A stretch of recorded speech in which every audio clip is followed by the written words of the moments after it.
L'objet suprême du conflit n'est pas seulement l'Église qui est le corps, bien qu'elle en soit l'occasion immédiate. Nous ne devons pas mettre l'Église, le corps de Christ, à la place proéminente. Elle est l'occasion du conflit, mais elle n'en est pas l'objet final. L'Église, le corps de Christ, est son instrument, son vase pour son témoignage. Son témoignage est déposé dans le corps. Il en fut ainsi dans sa résurrection, puis à la Pentecôte, qui fut son témoignage. Le témoignage de son exaltation, le témoignage de sa gloire, le témoignage de son autorité universelle dans les cieux et sur la terre. Il déposa ce témoignage dans l'Église à la Pentecôte. Ce que le temple avait été dans l'Ancien Testament comme le sanctuaire de la gloire de Dieu, le corps de Christ est dans le Nouveau Testament le sanctuaire de sa gloire, de son témoignage, de son nom. Et c'est avant tout pour toucher à cette gloire, à ce nom, à sa gloire que l'ennemi dirige son attention sur l'instrument élu, l'Église qui est le corps de Christ. C'est ainsi que l'Église devient l'occasion du conflit, bien qu'elle ne soit pas l'objet du conflit, mais l'ennemi veut atteindre Christ, le nom, la gloire, par le corps. Nous savons que cela était vrai dans l'Ancien Testament.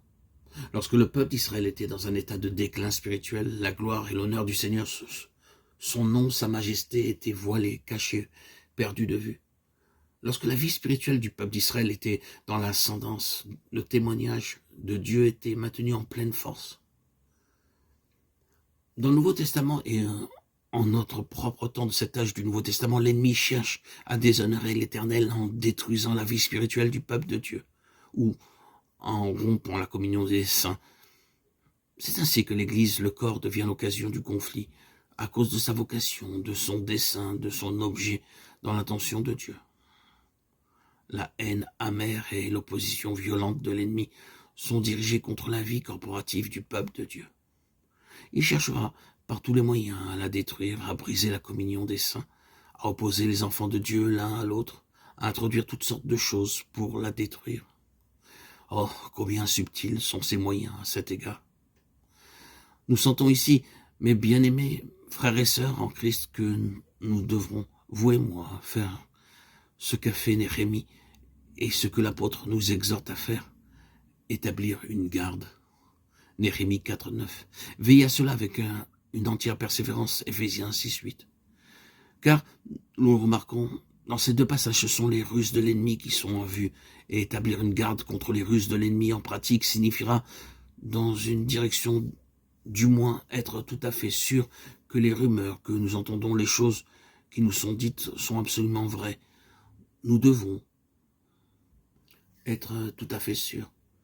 Éprouver toute chose, 1 Thessaloniciens 5.21.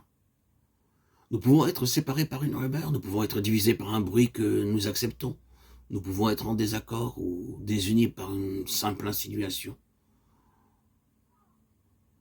En nos jours où l'atmosphère est surchargée de crainte et de méfiance, il nous suffit d'admettre la possibilité que notre frère ne soit pas sincère pour créer une rupture spirituelle de communion et faire une brèche. Si seulement nous établissons une garde pour être sûrs, nous verrons que beaucoup de cela n'est pas nécessaire, n'était pas justifié, et représentait une réelle perte pour le Seigneur lui-même et son peuple. Car lorsque nous vérifions cette situation et que nous la passons au crible, nous voyons que tout cela était vide et inutile, ou si réellement il s'y trouvait certaines choses peu claires, elles auront une explication et nous ne pourrons en toute sincérité de cœur que reconnaître la situation comme juste. Les choses se passent très souvent ainsi. Mais